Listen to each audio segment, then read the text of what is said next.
गृहमंत्री अमित शाह आज सुबह 10 बजे तिरुवनंतपुरम में दक्षिणी क्षेत्रीय परिषद की तीसरी बैठक को संबोधित करेंगे। दक्षिण क्षेत्रीय परिषद की बैठक में नदी जल बंटवारे, तटीय सुरक्षा, कनेक्टिविटी, बिजली, संपर्क और साझा हित के अन्य मुद्दों पर चर्चा होगी। बिहार की सत्ताधारी जेडीयू को मणिपुर में तगड़ा झटका लगा है। मणिपुर में जेडीयू के 5 विधायक बीजेपी में शामिल हो गए हैं। जहां एक और जेडीयू दूसरे राज्यों में खुद को मजबूत करने में जुटी है, वहीं मणिपुर में पार्टी के 5 विधायकों ने नीतीश का साथ छोड़ दिया। आज सुबह 11 बजे जेडीयू प्रदेश कार्यकारिणी और राष्ट्रीय कार्यकारिणी की अहम बैठक है। इसमें सभी प्रदेशों के अध्यक्ष और सांसद सहित वरिष्ठ नेताओं को मिलाकर करीब 75 नेताओं को शामिल करने की संभावना है। कल प्रदेश मुख्यालय के कर्पूरी सभागार में जेडीयू राष्ट्रीय परिषद की बड़ी बैठक होगी। इस बैठक में करीब 250 नेताओं के मौजूद रहने की संभावना है। बीजेपी अध्यक्ष जेपी नड्डा आज पंचकुला में माता मनसा देवी मंदिर के दर्शन करेंगे। इसके बाद वो पीडब्ल्यूडी रेस्ट हाउस में खिलाड़ियों से मुलाकात करेंगे। सुबह करीब 11 बजे रेस्ट हाउस में बीजेपी और हरियाणा सरकार के सहयोगी दल जेजेपी के नेताओं से मुलाकात होगी। दोपहर 12 बजे मंत्रिमंडल की बैठक एमएलए फ्लैट नंबर 51 में होगी। दिल्ली के मुख्यमंत्री अरविंद केजरीवाल का आज गुजरात दौरे का दूसरा दिन है। केजरीवाल आज राजकोट में सुबह 11 बजे प्रेस कॉन्फ्रेंस करेंगे। इसके बाद वो डोर टू डोर कैंपेन की शुरुआत करेंगे। दोपहर 3 बजे केजरीवाल सुरेंद्रनगर में सरपंचों के साथ टाउन हॉल में मीटिंग करेंगे।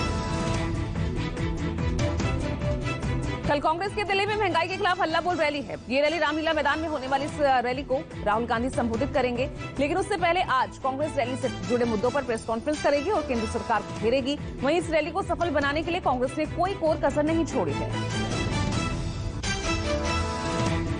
कांग्रेस को अलविदा कह चुके वरिष्ठ नेता गुलाम नबी आजाद ने जम्मू कश्मीर में जाकर अपनी नई पार्टी बनाने का ऐलान किया था। वहीं गुलाम नबी आजाद 4 सितंबर को जम्मू कश्मीर में विशाल रैली करने जा रहे हैं। कांग्रेस छोड़ने के बाद गुलाम नबी आजाद की यह पहली रैली होगी। माना जा रहा है कि गुलाम नबी आजाद इस रैली के दौरान ही अपनी नई पार्टी का ऐलान कर सकते हैं। 8 अक्टूबर में आपको बता दें कि अक्टूबर में होने वाले शिंदे फडणवीस सरकार के दूसरे कैबिनेट विस्तार के वक्त कांग्रेस को बड़ा झटका लग सकता है। कांग्रेस के 2 पूर्व मंत्री नए मंत्रिमंडल में शपथ ले सकते हैं। इनमें से एक पूर्व मुख्यमंत्री रह चुके हैं, तो वहीं कांग्रेस के कुछ विधायक भी पार्टी छोड़कर बीजेपी में शामिल हो सकते हैं।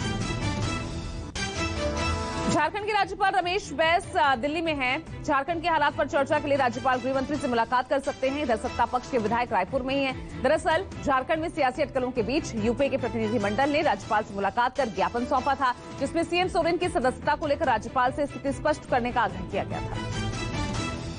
झारखंड में जारी सियासी उठापटक के बीच राज्य के स्वास्थ्य मंत्री बन्ना गुप्ता ने मौजूदा राजनीतिक हालात को लेकर बड़ा बयान दिया है। उन्होंने कहा कि हम लोगों को प्रताड़ित किया जा रहा है।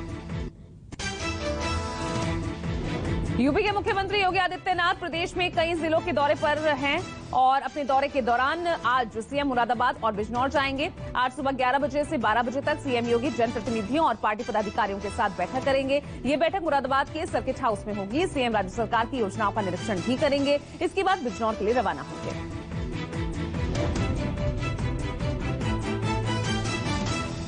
आगे बढ़ते हैं। भोपाल में आयोजित कार्यक्रम में चयनित 16,000 शिक्षकों नियुक्ति पत्र आज मुख्यमंत्री शिवराज सिंह चौहान सौंपने वाले हैं। सीएम ने 1 साल में 1 लाख नौकरी देने का वादा किया था। मीडिया रिपोर्ट्स के मुताबिक मध्य प्रदेश के 21 बड़े सरकारी विभागों में करीब 1 लाख पद खाली हैं और इन सभी को भरा जाएगा। तृणमूल कांग्रेस के राष्ट्रीय महासचिव अभिषेक बैनर्जी से ईडी ने लगभग 7 घंटे पूछताछ की। इस बीच सुप्रीम कोर्ट का निर्देश आया है कि अगले सोमवार तक कोई सख्त कदम न उठाया जाए। तो वहीं अभिषेक बैनर्जी ने कहा कि बीजेपी लगातार ईडी और सीबीआई से तृणमूल पार्टी को कमजोर करने की कोशिश कर रही है। बिहार की राजधानी पटना के पाटलिपुत्र इंडोर स्टेडियम से अजीबोगरीब मामला सामने आया। यहां सीएम नीतीश कुमार और डिप्टी सीएम तेजस्वी यादव बालिका जूनियर राष्ट्रीय कबड्डी प्रतियोगिता का उद्घाटन करने पहुंचे थे, लेकिन उनके आने के करीब 5 मिनट पहले ही बिजली कट गई और जब सीएम और डिप्टी सीएम आए तो वहां बिजली नहीं थी, जिस वजह से अंधेरे में ही बैंड बाजे के साथ उनका स्वागत हुआ।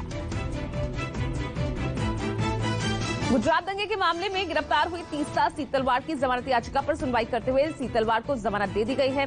सुप्रीम कोर्ट ने तीस्ता को अंतिम जमानत दी। इसके साथ ही शीर्ष अदालत ने तीस्ता को अपना पासपोर्ट सरेंडर करने का निर्देश दिया है। तीस्ता सीतलवाड़ 2 महीने से जेल में है और आज शनिवार को कानूनी प्रक्रिया पूरी होने के बाद सीतलवाड़ जेल से बाहर आ सकेंगे।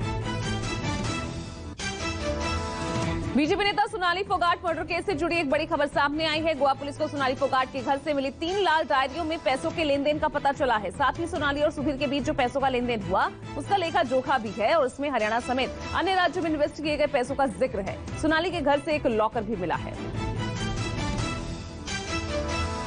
धर्म परिवर्तन करके जितेंद्र नारायण त्यागी बने। यूपी वक्फ बोर्ड के पूर्व अध्यक्ष वसीम रिजवी ने सरेंडर कर दिया है। रिजवी ने हरिद्वार डिस्ट्रिक्ट कोर्ट में आत्मसमर्पण किया, जिसके बाद सीजेएम कोर्ट ने 14 दिन की न्यायिक हिरासत में उन्हें जेल भेज दिया है। जम्मू कश्मीर में कश्मीरी पंडितों के नरसंहार की जांच के लिए एसआईटी गठित करने वाली मांग वाली याचिका पर सुप्रीम कोर्ट ने सुनवाई से इनकार कर दिया। जस्टिस बीआर गवई और सीटी रवि कुमार की पीठ से कश्मीरी पंडितों के नरसंहार और अत्याचार की जांच के लिए एसआईटी के गठन की मांग की गई थी। कोर्ट ने याचिकाकर्ता को केंद्र के पास अब रिप्रेजेंटेशन देने के लिए कहा है। कल्याण चौबे भारत के दिग्गज फुटबॉल खिलाड़ी बाईचुंग भूटिया को हराकर एआईएफएफ के नए अध्यक्ष बन गए हैं। अखिल भारतीय फुटबॉल महासंघ के 85 साल के इतिहास में पहली बार किसी पूर्व खिलाड़ी को अध्यक्ष चुना गया। 45 वर्षीय चौबे ने बाईचुंग भूटिया को 33-1 के अंतर से हराया। बाईचुंग भूटिया को सिर्फ एक वोट से ही संतोष करना पड़ा। राजौरी और पुंछ में आतंकी खतरे को देखते हुए हाई अलर्ट जारी कर दिया गया है। 2 से 3 ग्रुप के आतंकी संगठन राजौरी और पुंछ में छिपे हैं। ये दावा राजौरी पुंछ रेंज के डीआईजी डॉक्टर हसीफ मुकल ने किया। उन्होंने बताया कि सुरक्षा बलों ने बड़े पैमाने पर सभी इलाकों को सील कर सर्च ऑपरेशन चलाया है। सीमांत इलाकों से लेकर शहरों तक जम्मू कश्मीर पुलिस, सेना और अन्य सुरक्षा बल मुस्तैद हैं। मध्य प्रदेश में सागर का सीरियल किलर भोपाल से गिरफ्तार कर लिया गया है। सागर में 3 और भोपाल में 1 चौकीदार की बेरहमी से हत्या करने के बाद भी साइको किलर को कोई पछतावा नहीं है और पुलिस कस्टडी में होने के बावजूद साइको किलर ने अपना बेरहम रूप विक्ट्री साइन बनाकर दिखाया। एमपी के देवास से एक बार फिर हनी ट्रैप का मामला सामने आया, जहां भीलवाड़ा के एक महिला ने एक डॉक्टर को अपने जाल में फंसाकर उससे 9 लाख रुपए भी ऐंठ लिए। पुलिस ने भीलवाड़ा की रहने वाली आरोपी महिला को गिरफ्तार कर लिया है, जिसका नाम जोया उर्फ मोनिशा डेविड है। फिलहाल पुलिस आरोपी महिला से पूछताछ कर रही है।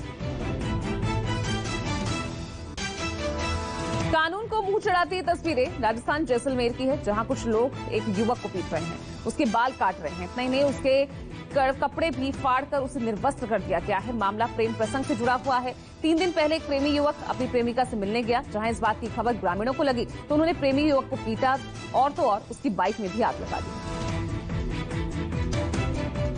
नशा तस्करों पर शिकंजा कसने की मुहिम में अंबाला पुलिस को बड़ी सफलता हाथ लगी। पुलिस ने दिल्ली अंबाला नेशनल हाईवे में 2 महिलाओं समेत 4 नशा तस्करों को गिरफ्तार किया है और उनके कब्जे से तस्करी कर लाई जा रही 1 किलो हेरोइन को जब्त कर दिया। जब्त की गई हेरोइन की कीमत 5 करोड़ बताई जा रही है। गिरफ्तार तस्करों को कोर्ट ने 3 दिन के रिमांड पर भेज दिया है।